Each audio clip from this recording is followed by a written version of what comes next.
Thanks for watching Endgame Economics. If you enjoyed this video, hit subscribe. It's completely free for you, and it helps us continue making more videos like this.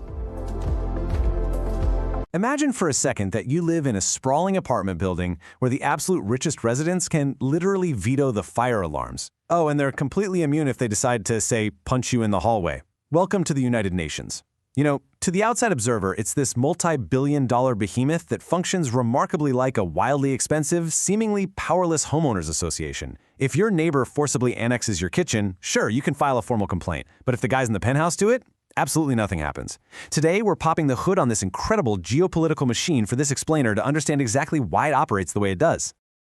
Okay, let's dive into our blueprint for how we're going to break this down. We're covering 6 key areas. First, the Security Council cheat code. Second, following the UN money. Third, the enforcement illusion. Fourth, the compromised CEO. Fifth, the quiet 90%. And finally, the flawed fortress. All right, let's start with Section 1, the Security Council cheat code. Let's look at how 14 hard-fought global votes to stop a war can just instantly turn to dust. Picture this. You're an ambassador for a small nation, and your much larger neighbor just started rolling tanks across your borders. You rush to New York, you deliver this impassioned plea to the UN, and you secure 14 out of 15 votes in the Security Council to stop the invasion. You'd think you've won, right? Well, wrong. Because if that 15th nation happens to be one of the permanent 5, they just raise their hand, and your 14 hard-fought votes instantly vanish. To really get why this crazy God mode button exists, we have to look back at the historical trauma of 1945 and compare the UN to its predecessor. See, the League of Nations operated on pure equality. That sounds amazing on paper.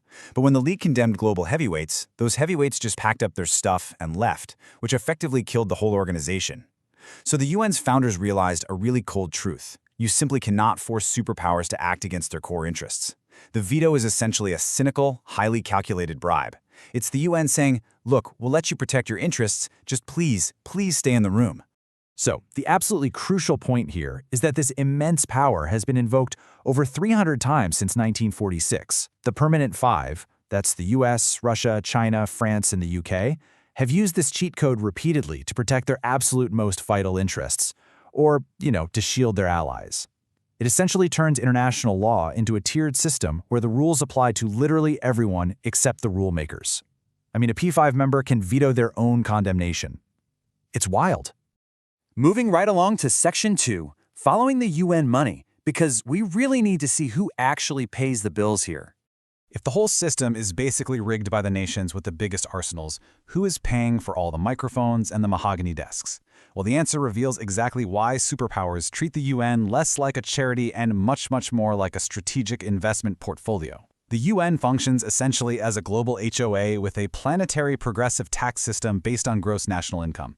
The staggering wealth disparity becomes painfully obvious when you look at the raw numbers. Roughly 30 of the poorest nations pay a floor rate of just 0.001% just to keep the lights on. Meanwhile, the United States is the undisputed whale here, capped at 22% of the regular budget, pouring in billions. And China is right behind them, surging to 15% as its economy exploded. Now, you might be wondering, why on earth do taxpayers happily foot this massive bill? Well, let's talk about return on investment. First off, just physically hosting the UN headquarters generates a mind-blowing $3.8 billion annual economic boost for New York City. I mean, it practically pays for itself locally. Furthermore, these superpowers make massive voluntary contributions that they can specifically earmark. They're essentially using the UN as a multiplier for their own foreign policy, buying regional stability and projecting soft power all across the developing world at a steep discount. Which brings us to Section 3, the enforcement illusion. Welcome to a world with no police department. Imagine winning a really bitter property dispute in court, only to walk outside and realize the town has 0 police officers and the judge's ruling can simply be vetoed by the person you just sued. That is the deeply cynical catch-22 of international law enforcement. Step 1, you win your case at the International Court of Justice. Amazing. But the ICJ has literally no enforcement arm. So, step 2, you have to take that ruling over to the Security Council to get it enforced. And step 3, if the offending nation is a superpower, they just invoke their P5 veto. Boom, case closed. Actually, in the 1986 Nicaragua versus US case, the US lost at the ICJ, withdrew from compulsory jurisdiction, and then just vetoed the enforcement against itself. It is the ultimate perfect example of a superpower investigating itself and finding it did nothing wrong. But wait, what happens when the UN absolutely, positively has to send troops into a war zone? Well, enter the global gig economy of war. The UN doesn't actually have a standing army. It rents one. And if you look closely at who is doing the actual fighting, it's fascinating. The top contributors of those famous active blue-helmeted peacekeepers are developing nations like Nepal, Rwanda, Bangladesh, and India. The United States, despite being the largest financial backer of the entire organization, contributes fewer than 50 active personnel. The reason for this huge disparity? It comes down to cold, hard economics, and one very specific number: $1,448. That is the flat, standardized monthly reimbursement rate the UN pays per rented peacekeeper. For a developing nation, this is incredibly lucrative. It actually allows them to legally subsidize their own domestic military budgets. And for wealthy nations, it means they totally avoid the political fallout of sending their own citizens into foreign conflict zones while still maintaining a neutral buffer force. It's a calculated win-win. Okay, on to Section 4, the compromised CEO. Let's talk about the Secretary General. Think about it. If the courts lack bailiffs and the peacekeepers are essentially gig workers, what about the boss? The Secretary General is the world's most powerful administrative officer, acting as the moral voice for 8 billion people. Yet, and this is key, they are explicitly hired not to make the superpowers look bad. Under Article 97 of the UN Charter, which sets the hiring rules, the Secretary General's appointment can be vetoed by any single member of the P5. This mechanical reality intentionally filters out any fiercely independent boat-rocking visionaries. The system is perfectly designed to produce a highly skilled, extremely cautious diplomat who knows exactly where the invisible red lines are.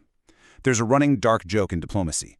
The P5 are always looking for a secretary, not a general. And looking at history really exposes the sheer lack of hard power. Back in 2016, the Secretary General publicly admitted to removing a coalition from a human rights blacklist simply to prevent hundreds of millions in vital humanitarian funding from being withdrawn. He essentially had to trade moral authority for the cash to feed people. Then jump to December 2023. The Secretary General invokes Article 99, which is the UN's absolute rarest, most extreme diplomatic fire alarm, to force a Gaza ceasefire vote. And what happened? A P5 member immediately vetoed it. The office's single most powerful diplomatic tool was neutralized in seconds. Let's pivot here to Section 5, the quiet 90%. This is where the UN actually works. Look, it's incredibly easy to point at the gridlock in New York and just write the whole thing off as a massive, expensive failure. But if we stop there, we completely miss the vast machinery that is actively keeping humanity alive every single day. While the Security Council gets all the flashy headlines, the vast majority of the UN's budget is quietly grinding away in specialized agencies. Take the World Food Program, for example. It is the largest humanitarian logistics organization on the planet. We're talking thousands of trucks, ships, and aircraft constantly on the move. It effectively functions as the Amazon Prime of human survival when wars or natural disasters completely shatter regular commercial supply chains. The sheer scale of this operation is almost impossible to comprehend. Against a truly terrifying backdrop of localized conflicts, climate shocks, and massive economic fallout, the UN is attempting to directly feed over 110 million people in a single year. Think about that for a second. That is 110 million human beings relying entirely on this logistical machine for their very next meal.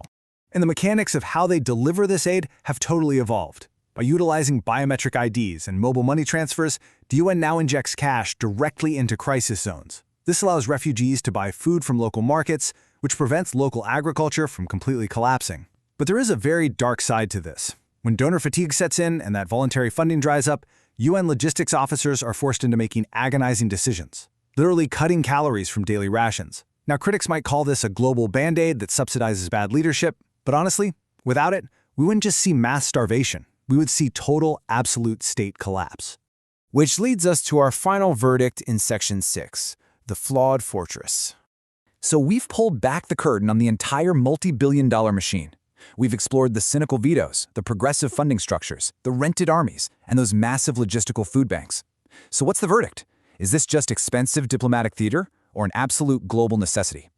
The core takeaway you really need to grasp here is that the UN is not, and honestly was never meant to be, some benevolent, flawless world government. It's a mirror. It reflects our world exactly as it is, deeply divided, highly competitive, and fundamentally driven by raw national self-interest. The gridlock isn't a bug or a failure of the machine. It's a feature. It's a necessary, compromise design explicitly meant to prevent absolute, unconstrained superpower conflict. The second Secretary General, Dag Hammarskjöld, delivered the ultimate mic-drop quote that perfectly summarizes this pragmatic, mechanical reality. He said, "The United Nations was not created to take mankind to heaven, but to save humanity from hell." It is an incredibly flawed fortress, absolutely, but it remains the only room on Earth where literally every nation sits down at the exact same table. So, I want to leave you with this final, massive question to weigh for yourself. When you balance the cynical superpower vetoes, the illusion of enforcement, and those rented gig economy armies, against the actual prevention of World War III and the logistical miracles keeping 110 million people alive every year, is this flawed fortress still worth the cost? Thanks so much for joining me on this explainer. Keep digging into the mechanics of our world and never stop learning.